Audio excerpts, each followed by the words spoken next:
Là, je crois que j'ai vraiment chopé un sale truc. Un virus, ça vous chatouille, ça vous gratouille, c'est-à-dire Encore pire que la cage, le virus hexagonal, la fièvre coloniale, sexiste et libéral, allergique aux musulmanes, aux SDF et aux tziganes. Eh ouais camarade, je suis français mais je me soigne. Encore pire que la cage, le virus hexagonal, la fièvre coloniale, sexiste et libéral, allergique aux... Bonsoir, j'étais très émue par les témoignages des deux papas, en particulier du premier. Parce que les questions qui se posent pour son fils de 13 ans, je me les pose aussi pour mes enfants et de leur avenir. Je vais commencer par me présenter. Je m'appelle Anissa, j'habite à Montreuil, je suis maman. Voilà, je suis maman. Je fais partie du collectif Maman Tout Égale. Je suis chargée de vous parler du collectif Maman Tout Égale qui s'est créé en 2011, tout de suite après les propos de Luc Châtel, ancien ministre de l'Éducation nationale, qui avait soutenu une directrice d'école qui avait exclu une maman lors des sorties scolaires parce qu'elle portait un foulard. Et donc le collectif s'est créé tout de suite après ces propos de l'ancien ministre de l'Éducation nationale. Le but de Maman Toutes Égales, c'est vraiment l'abrogation de la circulaire Châtel. On s'est vraiment tous mis là-dessus parce que pour nous c'est un combat qu'on devrait gagner. En 2004, ça n'a pas pu être le cas pour les filles voilées dans les établissements scolaires. Parce que mineur, donc c'était peut-être un combat perdu d'avance, même si on y croit toujours. Mais pour les mamans, on s'est dit qu'on pouvait gagner. Donc depuis 2011, on est toujours là. Et puis on espère, on se bat avec les moyens qu'on a. On n'est pas très très nombreux, mais on essaye de faire ce qu'on peut avec les moyens qu'on a. Et puis, Inch'Allah, on y arrivera.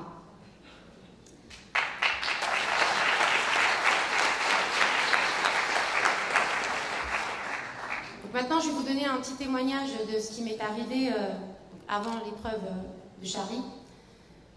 J'ai toujours été très proche des enseignants de l'école de mes enfants. J'ai 3 garçons, âgés de 13 ans, 10 ans et 7 ans. Tous les 3 scolarisés dans l'école de la République laïque gratuite, tant qu'à faire. Et de 2008 à 2011, j'ai toujours été exclue des sorties scolaires en primaire avec mes enfants parce que je porte un foulard. En maternelle de cette même école à Montreuil, je vais citer son nom pour faire de la pub, c'est l'école Paul Lafargue.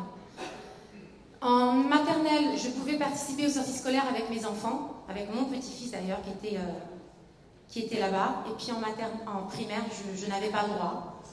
Pour le même motif de laïcité. Donc en maternelle, j'étais une mère digne. En primaire, j'étais une mère indigne aux yeux des enfants, aux yeux des enseignants, aux yeux des autres parents. Seulement, malgré ça, on a toujours, on s'est jamais dégonflé, on a toujours essayé de se battre comme on pouvait.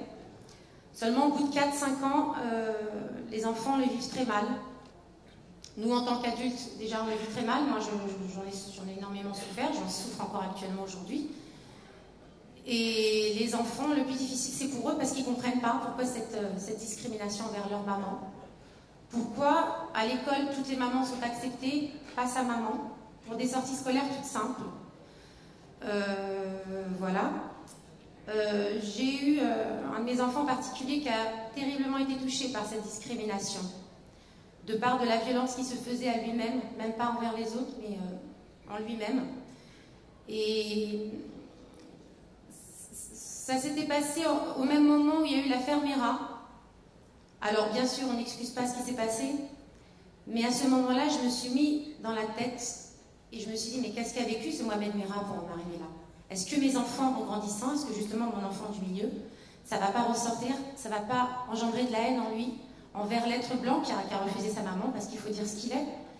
Est-ce que cela, plus tard, ne va pas ressortir? Et j'ai eu très peur. Et j'ai toujours très peur. Après ce qui s'est... Donc après le dégât des attentats donc du 7 janvier, du 9 janvier, moi, qui suis en général une femme forte qui ne laisse pas faire, qui me bat sur tous les fronts, j'ai eu très peur. J'ai vu le regard changer sur moi, le regard des gens qui habituellement me faisaient un sourire. Là, les gens me dévisageaient du regard. J'ai eu peur pour moi, j'ai eu peur pour mes enfants, j'ai eu peur pour beaucoup de choses.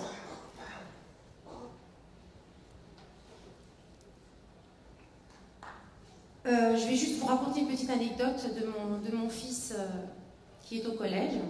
Et leur professeur d'histoire leur a posé la question, à leur classe ils sont à peu près une 25, leur a posé la question à savoir est-ce que justement les attentats, l'attaque, les meurtres de Charlie Hebdo, est-ce que ça les a choqués? Sur les 25 élèves, 4 ont dit qu'ils ont été choqués, le reste ne l'était pas. Donc l'enseignant essayait de savoir pourquoi.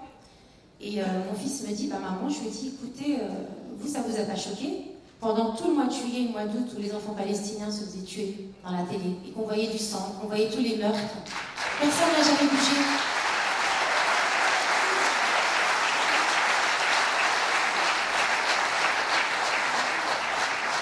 Pourquoi pour aujourd'hui, pour quelques personnes, ça va nous choquer? Tout ce qui s'est passé, ça nous a choqués, mais vous, ça vous a pas choqué. Je me suis beaucoup remise en question. Voilà, je me suis dit, ils ont fait pas mal de manifestations pour la Palestine avec moi. Est-ce que j'aurais dû? Est-ce que j'aurais pas dû? Est-ce que, voilà, c'est tout plein de choses. Les enfants ont beaucoup mélangé. Oui, mais c'est les Juifs, tout ça, c'est les Juifs, c'est à cause d'eux. Et voilà, j'ai dû refaire un tas on a beaucoup dialogué en leur expliquant que c'était pas les Juifs, que c'était, voilà, ce qui se passait en Israël, c'était... Israël, c'était pas les Juifs qui avaient des sionistes, il fallait reprendre toute l'histoire de tout débat parce qu'ils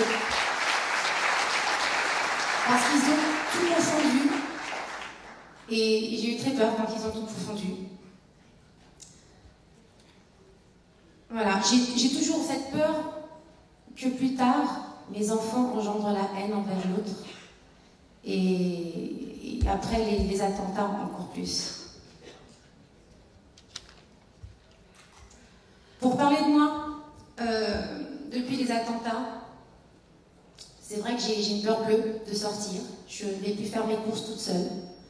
Je suis toujours accompagnée de mes enfants ou de mes copines. Elles ont été d'ailleurs adorables avec moi parce qu'elles m'ont supportée pour aller faire les courses.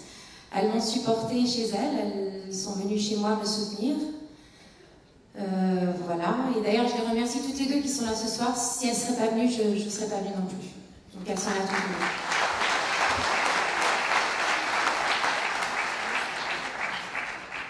Maintenant je vais vous parler de la circulaire de la pétition qu'on a lancée en ligne contre la circulaire Chatel il y a quelques jours.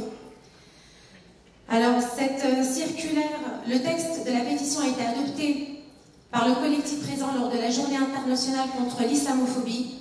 Nous avons lancé cette pétition il y a quelques jours, il y a même quelques semaines. À l'heure actuelle, on a moins de 2000 signatures, alors qu'on espérait avoir au moins 10 000 signatures. Il faut absolument que cette circulaire soit abrogée.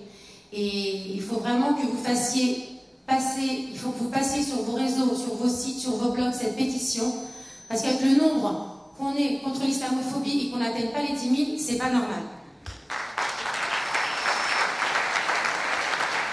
Donc on compte vraiment sur vous. Cette pétition, vous pouvez la trouver sur le site de Maman Toutes Égales. Vous tapez Maman Toutes Égales, vous tombez sur nos sites, à signer et à faire partager s'il vous plaît. Merci beaucoup. Ouais, je crois que j'ai vraiment chopé un sale truc. Un virus, ça vous chatouille, ça vous gratouille, c'est-à-dire? Encore pire que la cale, j'ai le virus hexagonal, la fièvre coloniale, sexiste et libéral, allergique aux musulmanes, aux SDF et aux tziganes. Eh ouais camarade, je suis français mais je me soigne. Encore pire que la cale, j'ai le virus hexagonal, la fièvre coloniale, sexiste et libéral, allergique aux